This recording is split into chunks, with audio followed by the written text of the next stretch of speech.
Let's get into some of those things which pisses off your hyper conservative ass. Yeah. Let's do gambling. Okay. Okay. Yeah. Why? So okay, my thing is that I don't really give a shit about people gambling. I give Yeah. a shit about turning the TV on, being waterboarded by gambling ads. And you should, by the way. Yeah. You should be upset about that. That pisses me off more. You tell me, what is the downstream effect of quote unquote normalizing all things gambling culture and the ease of it? Gambling is first of all, is one of the deadliest addictions. A lot of people don't know that. They have one of the highest suicide rates of any addiction in the United States. That's first. So we are effectively saying fine to one of the deadliest addictions and turning the button on with no restriction whatsoever. So what you just said is that we have well-developed norms around cigarettes, okay? I am an open advocate of nicotine. I think that people, though, should never be allowed, cigarette companies should not be allowed to advertise to children or on the airwaves. We banned that in the 1970s, right? We have well-established norms around the idea that cigarettes are bad. We should discourage their use. So what did we do through that? We said no advertising, and then more so, we put a lot of oversight onto that industry. Gambling is a vice industry like alcohol or tobacco, but it's the only vice industry which is allowed to do whatever it wants. And this is the other thing. Fundamentally, people need to understand this. And I do think, even in our individual society, we should have love for each other. And what I mean by that is, for all of you out there who are placing your 5 to 10 single game parlay for fun, it is only possible. It is only possible because FanDuel and DraftKings are doing everything they can to addict 5 to 10% of their users and bleed them dry for everything they're worth. The SMU study on 700,000 gamblers found that the vast majority of profits from FanDuel and DraftKings came from only 3% of all bettors, as in the most addicted, and this aligns with societal rates for people who are in gambling, have predilections to gambling addiction. The profit is only possible to float you and all your bets and your occasional wins or whatever by addicting the people who are the most addicted. Now, the law says that they're not supposed to do that. And then the other thing is that you add a layer on top of this where it's not a fair system. When you watch that ad, what do they tell you? You can get rich. Not true. As in, if you're actually any good at sports gambling, they just ban you. If you have any proven ability in the long term to win, you are banned from DraftKings. Not banned as in you can't place any bets, but they limit your bet size to 259 or something like that. And actually, through my own research, I found that gambling companies, if you exhibit the strategies that even make you as a good gambler, even if you lose, they'll still ban you because the strategy itself, because what I mean by that is there are various strategies you can employ, line shopping being one, closing line value, and others. If you are employing these to good effect on the DraftKings or FanDuel app, even if that bet loses through chance, they will ban you because they know that your strategy is one that will cost them money in the future. So this is the greatest business on earth. You can ban winners, right? You can ban winners. Yeah. You can addict the most addicted. They do nothing to you. The state and others has no regulatory authority or punishment that they have proven to be able to bring to bear.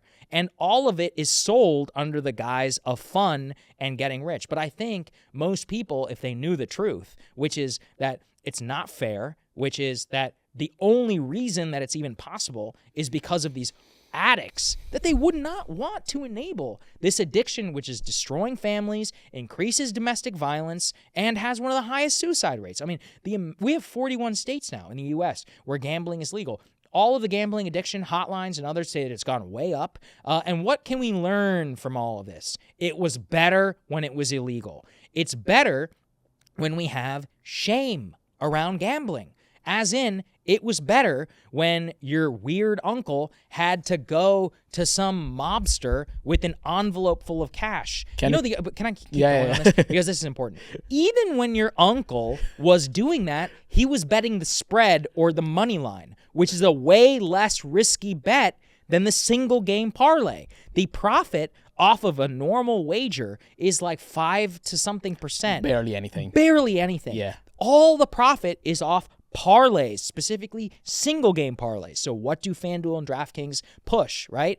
And so I can go on forever. Like the structure of this is to have a consumer who is misinformed, who is taken advantage of, and to have several millions of people now who are predilections for gambling to bleed them dry. When you're a VIP customer at DraftKings or FanDuel, they will call you every single day to encourage you to place more bets. They'll give you free concert tickets, free NFL games. All of this is born to make sure that you just keep placing your wagers. If you tell them, you're like, hey, I really need to get a fix, and you put that in a message, they will call you. There are documented instances where they say, hey, don't put that in writing, because if you put that in writing, compliance might make me stop letting you bet. Just call me if you want to get your fix to gamble. Call me, and I'll make sure that your bets get fixed. We can't have any evidence that you're a gambling addict. It is the most disgusting industry I've ever seen. I want you to quantify it better, because you said shame. Yeah. You brought the aspect of shame Yeah. and the fact that we have decoupled shame from